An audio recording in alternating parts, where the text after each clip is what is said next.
अक्सर हम सबके मन में यह ख्याल उठा होगा कि जब हम किसी का बुरा करते ही नहीं हैं तो हमारे साथ बुरा क्यों होता है। हमने तो आज तक सभी का अच्छा किया, सभी के बारे में अच्छा सोचा, हर किसी की मदद की, लेकिन फिर भी हमारे साथ बुरा क्यों होता है। परमात्मा की ऐसी कौन सी व्यवस्था है जो कर्म निर्धारित करती है। तो आज के इस वीडियो में हम इसी विषय पर चर्चा करने वाले हैं। इस टॉपिक को ध्यान लगाकर सुनेंगे तो आपका कर्मों के बारे में सारा कंफ्यूजन दूर हो जाएगा। दोस्तों, गौतम बुद्ध की शिक्षा हर किसी के जीवन को नई दिशा दे सकती है। अगर आप भी इसे मानते हैं तो कमेंट्स में नमो बुद्धाय लिखना मत भूलिएगा। बुद्ध कहते हैं कि एक पल में एक दिन को बदला जा सकता है और एक दिन में एक जीवन को बदला जा सकता है और एक जीवन इस दुनिया को बदल सकता है।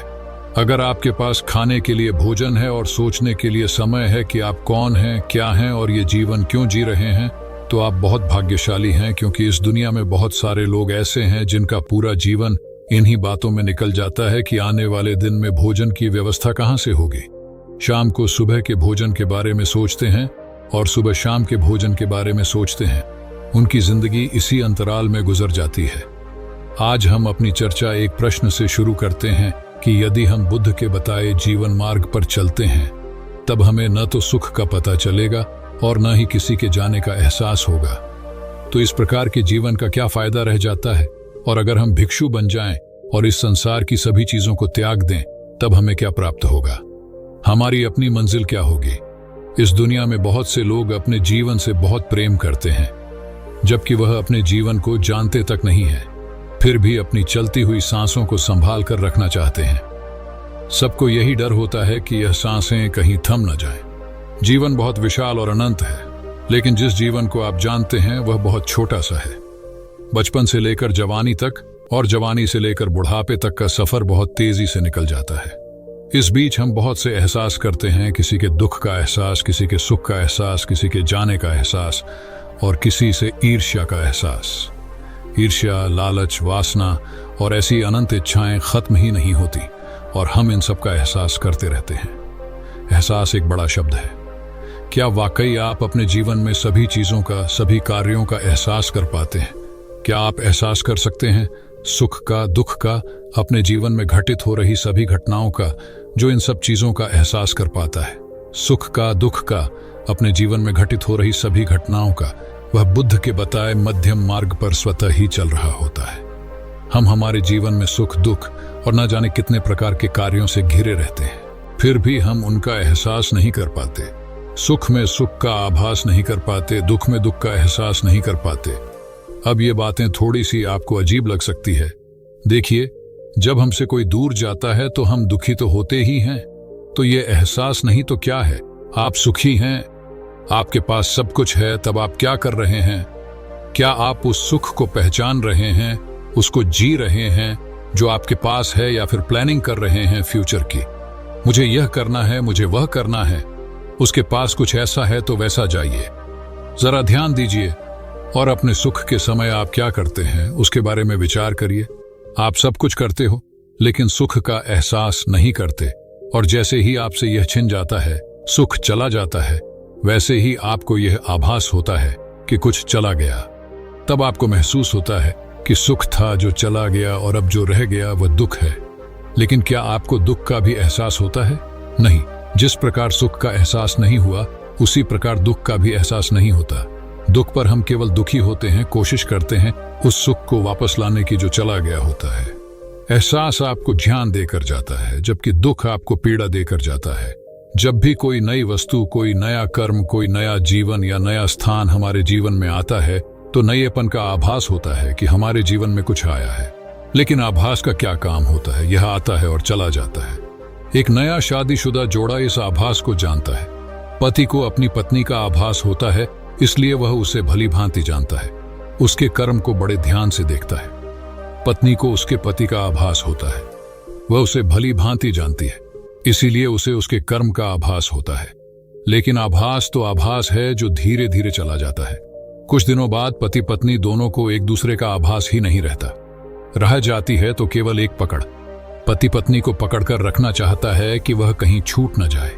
पत्नी पति को पकड़कर रखना चाहती है कि वह कहीं चला न जाए। यह सब कहते नहीं एक दूसरे से, लेकिन मन की गहराइयों में यही होता है और इसका तो इन्हें आभास भी नहीं होता। दोनों सोचते हैं कि वह सही हैं। क्या आप नहीं सोचते कि आप सही हैं? बुद्ध का दिया मध्य मार्ग एक बहुत ही खास मार्ग है जो हमें आभास से एहसास तक जोड़ता है। उदाहरण के लिए, एक आदमी ईर्ष्या करता है और जिससे भी वह ईर्ष्या करता है वह उसका बुरा चाहने लगता है ताकि वह उस व्यक्ति से श्रेष्ठ हो जाए। तब वह व्यक्ति खुद श्रेष्ठ तो नहीं हो पाता, लेकिन दूसरे व्यक्ति को हानि जरूर पहुंचा देता है और फिर खुद जाकर उसे कहता है कि मित्र, तुम्हारे साथ बहुत बुरा हुआ, मुझे बहुत दुख है इस बात का। लेकिन अंदर ही अंदर ये व्यक्ति बहुत खुश होता है, जबकि इसमें उसका अपना कोई फायदा नहीं है, लेकिन फिर भी उसे खुशी मिलती है। लेकिन वह अपने इस कृत्य से अपने आंतरिक रूप में गिर जाता है। यह एक आम जीवन है। इस तरह जीने से यदि आपको खुशी मिलती है तो आप जी सकते हैं। बहुत से लोग ऐसा ही करते हैं, तो आप भी कर सकते हैं। आपको कोई नहीं रोकेगा।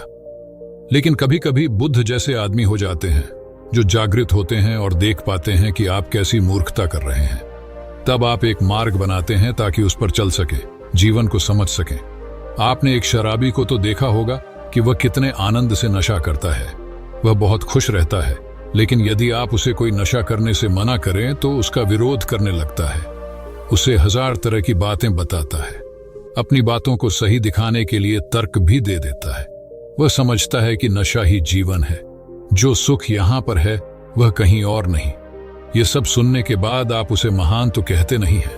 जी हां, आप यही कहोगे कि देखो कितना मूर्ख है, बेचारा जागृत नहीं है, अभी बेहोश है। जब वह होश में आएगा या नशे से बाहर आएगा तब हम बात करेंगे उससे। वही स्थिति हमारे और बुद्ध के बीच की है। वह जागृत है, सब भली भांति देख सकते हैं। हम जीवन के नशे में चूर होते हैं, हमें कुछ दिखाई नहीं देता, सब सही लगता है। लेकिन बुद्ध यह नहीं कहते हैं कि आपके नशे से बाहर आने पर हम बात करेंगे, क्योंकि उन्हें पता है कि आप कभी बाहर नहीं आएंगे। इसीलिए वह आपको जागृत करते रहते हैं। जो व्यक्ति मध्य मार्ग पर चलता है वह एहसास को जीता है। ऐसा व्यक्ति जब किसी से ईर्ष्या करता है तब उसे तुरंत ही ईर्ष्या का एहसास हो जाता है, और जब एक बार एहसास हो जाता है तो उस एहसास के पीछे उठने वाले विचारों को भी वह समझ पाता है। जैसे ही विचार दिखाई दे जाते हैं तो ईर्ष्या स्वयं ही समाप्त हो जाती है। इस प्रकार वह सुख और दुख दोनों को अनुभव कर पाता है, सबको अलग होकर देख पाता है। मध्य मार्ग पर न तो सुख होता है और न ही दुख होता है। तो फिर क्या होता है? मनुष्य जीवन में यदि कोई अच्छी घटना घट रही होती है तो कहते हैं कि सुख प्राप्त हो रहा है, और दुखद घटना घट रही होती है तो उसे कहते हैं कि बहुत दुख है। और यदि इन दोनों के बाहर की घटना घट रही हो, मतलब मध्य मार्ग पर चलने वाले आदमी पर इसका कोई प्रभाव न पड़े, तो उसे क्या प्राप्त हो रहा है? सुख या दुख? दुख तो नहीं कह सकते। एक तीसरा शब्द आता है जिसे कहते हैं आनंद। लेकिन जिन्होंने यह शब्द खोजा, आनंद, वह कुछ और कहना चाह रहे हैं, क्योंकि वह आनंद को सुख नहीं बता रहे हैं। वह किसी और चीज के बारे में बात कर रहे थे। हमारी सोच समझ बस इतनी सी है कि हम आनंद को ही सुख समझ लेते हैं। क्या आपने कभी सोचा है कि हम अगर भिक्षु बन जाएं और संसार की सभी चीजों का त्याग कर दें, तब हम क्या प्राप्त करेंगे? हमारी अगली मंजिल क्या होगी? आपको कुछ भी प्राप्त नहीं होगा। भिक्षु बन जाने में या संसार को त्याग देने से ज्ञान प्राप्त नहीं होता है, समझ उत्पन्न नहीं होती है, बुद्धत्व प्राप्त नहीं होता है। वर्तमान में ऐसे कई लोग हैं जो अलग अलग तरीके से संसार को त्याग चुके हैं, फिर भी संसार के प्रति उनकी कामना में कोई कमी नहीं आई। वह आज भी वैसे ही क्रोधित होते हैं जैसे कि संसार में होते थे। वह आज भी वैसे ही दुखी होते हैं जैसे संसार में होते थे। वह आज भी उतने ही अंधेरे में हैं जितने संसार में थे। केवल वस्त्र और जीवन के तरीके को बदल देने से हम जागृत नहीं हो जाते हैं। ये तो अंदर की प्यास है। जब किसी के मन में कोई सवाल खड़ा होता है तो कोई उसे बाहर की तरफ खोजता है और कोई अपने अंदर की तरफ खोजता है। लेकिन आवश्यक क्या है? आवश्यक है स्वयं से अपना मार्ग खोजना, उस मार्ग पर चलना, उस मार्ग को पूरा करना। बुद्ध कहते हैं कि अपना दीपक खुद बनो, उसकी रोशनी में आगे बढ़ो। जो अपना उत्तर बाहर की ओर खोजते हैं वह खोजते खोजते थक जाते हैं, लेकिन उन्हें कोई उत्तर नहीं मिलता। लेकिन कुछ दूसरे लोग भी होते हैं, वह अपने स्वयं के अनुभव से अपने अंतर की ओर मुड़ जाते हैं और अपने अंतर में उसका जवाब ढूंढते ढूंढते थक जाते हैं। तब वे जीरो में उतर जाते हैं। सुनने में महा उत्तर है, वहां पर हर चीज का जवाब है और इसके लिए परिवार को छोड़ने की आवश्यकता नहीं होती और न ही भिक्षु बनने की आवश्यकता होती है, और न ही सन्यासी बनने की आवश्यकता होती है। यदि आपके अंदर प्यास है तो आप पानी ढूंढ लोगे। चलिए, अगर हमें ये सब मिल भी गया तो हमारी अगली मंजिल क्या होगी? ये सवाल बेहद पेचीदा है, क्योंकि हर बात को कहकर हर बार समझाया जा सके ऐसा करना थोड़ा मुश्किल हो जाता है, क्योंकि शब्द और समझ सीमित होती है। इस बात को समझाने के लिए ब्रह्मांड उत्पत्ति, समय निर्माण, प्रकृति कर्म, मनुष्य और उसके कर्म, कर्म का लेखा और उसका प्रभाव और उससे उत्पन्न चक्र और उस चक्र की संपत्ति और मोक्ष के बाद उस निर्वाण को समझना होगा, जो अभी संभव नहीं है। इन सब बातों में उलझकर हम अपने ध्यान के इस छोटे से क्षण को भी नहीं जी सकते हैं, जो हमारे दिए को प्रकाशित करता है, उसको ईंधन देता है। हमारे अंदर का जो दीपक है, उसके लिए ईंधन क्या है? दीपक को जलते रहने के लिए ईंधन की जरूरत होती है, लेकिन हमारे अंदर के दीपक का ईंधन क्या है? ये ईंधन ध्यान है। जब आप ध्यान करते हैं तो वह दीपक निरंतर जलता रहता है और हमारे पूरे शरीर में, पूरे ब्रह्मांड में उसकी रोशनी पहुंचती रहती है। चलो आपको एक काल्पनिक कहानी सुनाते हैं। दो बिल्लियां थी, गुरु बिल्ली और शिष्य बिल्ली। गुरु बिल्ली की सोचने और समझने की क्षमता बहुत अलग थी। वह इंसानों को बड़े ध्यान से देखती और उसे समझने की भरपूर कोशिश करती।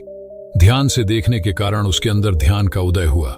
उसने कुछ ऐसा एहसास किया जो केवल मनुष्य के लिए ही करना संभव था। तब एक दिन उसे मोक्ष का ज्ञान प्राप्त हुआ।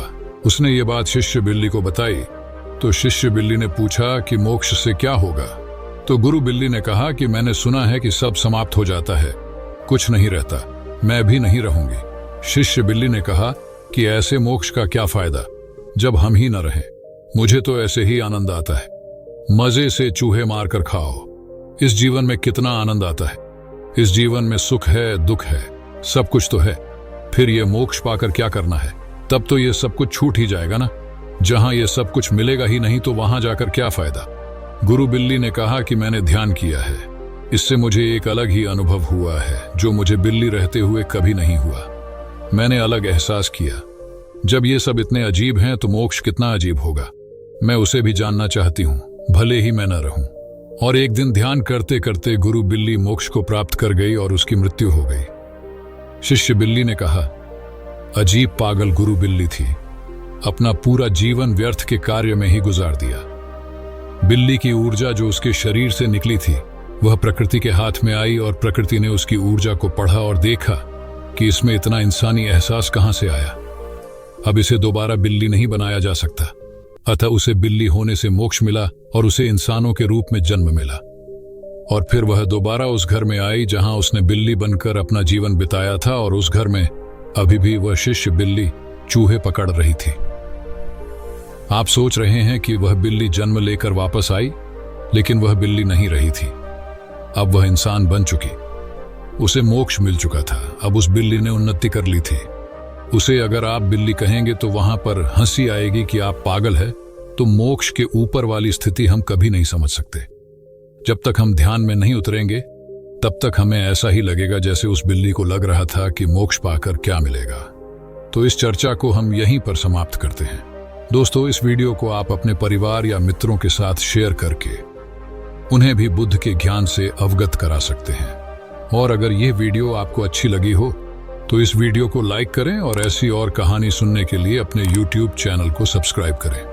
तो दोस्तों, मिलते हैं हम आपसे ऐसी ही एक और प्रेरणादायक कहानी के साथ। तब तक के लिए अपना ख्याल रखें। धन्यवाद। नमो बुद्धाय।